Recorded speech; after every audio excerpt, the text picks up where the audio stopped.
چونکہ ہماری امپورٹ اور ایکسپورٹ دونوں ڈالر پر ڈائریکٹلی افیکٹ ہوتا ہے اس کا. جب آپ را مٹیریل امپورٹ کرتے ہیں مہنگا آپ کو پڑے گا تو ایکسپورٹڈ پروڈکٹ آپ کی مہنگی ہو جائے گی. اور امپورٹ میں تو آپ کی ساری کنزیومر آئٹمز ہوتی ہیں, جب وہ لوگوں کی پہنچ سے باہر ہو جائیں گے ہمارے لیے مشکل ہو جائے گی. یہ تو ایک ایج ہے کہ گورنمنٹ نے کافی اچھا کام کیا, ان کی پالیسیز اچھی رہی ہیں جس کی وجہ سے ہمیں ایک سال ہمارا اچھا گزر گیا ہے, اور امید رکھتے ہیں کہ اگلے سال بھی ان لوگوں کے کچھ بہتر گزریں گے. جس وجہ سے جلسے جلوس دھرنے ہوتے ہیں, اس کے دو ایفیکٹس ہوتے ہیں.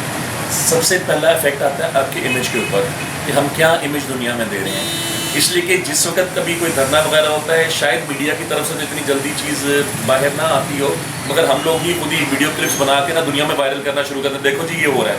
ہم اپنے آپ کو خود بدنام کرتے ہیں.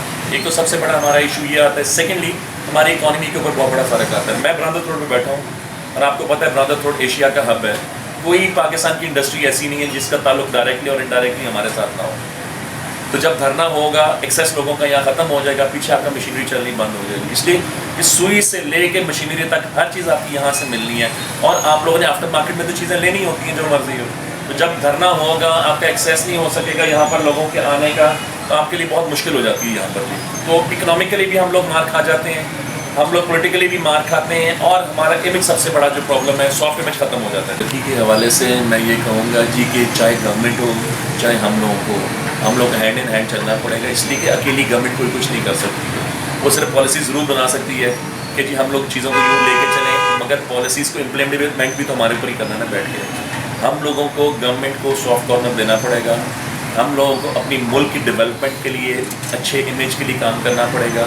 یہ صرف اکیلی گورنمنٹ کا کام نہیں ہے. گورنمنٹ جو فارن کنٹریز میں ڈفرینٹ فورمس کے اوپر ملک کو پورٹرے کر سکتی کرتی ہے, ٹھیک ہے جی. یہاں کے لا اینڈ آرڈر سچویشن کو ہم لوگوں نے ٹھیک کرنا ہے. ہم لوگ نہ احتجاج کریں, دھرنے کریں, بیٹھ کے بھی بات ہو سکتی ہے.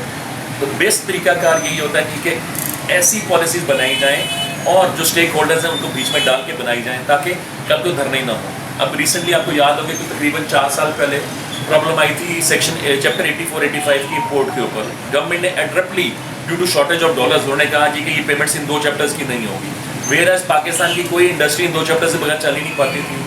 اس طرح کی پرابلمس ہوتی ہیں, ہر ملک میں ہوتی ہیں, یہ نہیں کہ نہیں ہوتی. بٹ اس کو حل کرنے کا طریقہ کار یہی ہوتا ہے کہ مل بیٹھ کے ڈسکس کیا جائے, پالیسی بنائی جائے اور ایک میکینزم کو فالو کیا جائے. تو پاکستان کی گروتھ اور ڈیولپمنٹ میں دونوں کو مل کے ہی پازیٹیو رول پلے کرنا پڑے گا. اکیلی گورنمنٹ یا اکیلی عوام کچھ نہیں کر سکتی. گورنمنٹ پالیسی بنائے گی, امپلیمنٹ ہم لوگ کریں گے اس کو اپنے اوپر اور چیزوں کو لے کے چلیں گے, مگر پالیسیز بھی ایسی ہوں جو کہ ہمارے لیے گردن کا پھندا نہ ہو.